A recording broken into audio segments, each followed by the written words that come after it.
एक गांव में रामू और रानी नाम के पति पत्नी रहते थे। अपनी पत्नी से बोलता है। सुनो बागीवान, मैं जंगल में लकड़ियाँ काटने जा रहा हूँ। और वो ऐसा बोलकर घर से निकल पड़ा जंगल की ओर लकड़ियाँ काटने के लिए। और चलते चलते वो आखिरकार जंगल में पहुंच ही गया। वहां जाकर वो लकड़ियाँ काटने के लिए बैठ गया और जैसे ही लकड़ी काटने लगा वहां पर एक चुड़ैल आ गई जो बहुत गुस्से में दिख रही थी। फिर चुड़ैल बोली कि तुम गांव के लोग कभी नहीं सुधर सकते हो। पेड़ तुम्हें शुद्ध वातावरण देते हैं और तुम उन्हीं को काट देते हो। ये कट गए तो तुम्हारे जीवन का क्या होगा?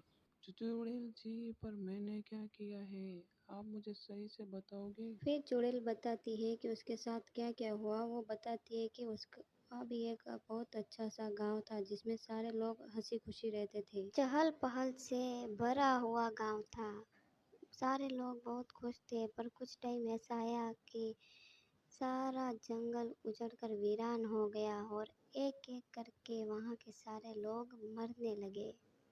मैं नहीं चाहती जो उस गांव के साथ हुआ वो यहाँ भी हो, इसलिए मैं तुम्हें लास्ट बार चेतावनी देती हूँ कि अब इसके बाद ऐसा कुछ भी हुआ तो मैं तुम सबको मार डालूंगी। तो चुड़ैल से माफी मांगता है और आइंदा ऐसा नहीं करने का वादा करता है।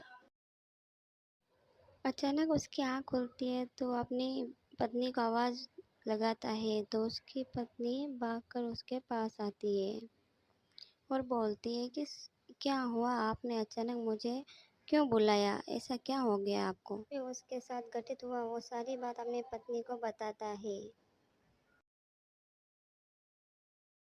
उसकी पत्नी बोलती है, ये तो आपने सही बात बोली, आज के बाद हम कभी पेड़ नहीं काटेंगे और ज़्यादा से ज़्यादा संख्या में पेड़ लगाएंगे।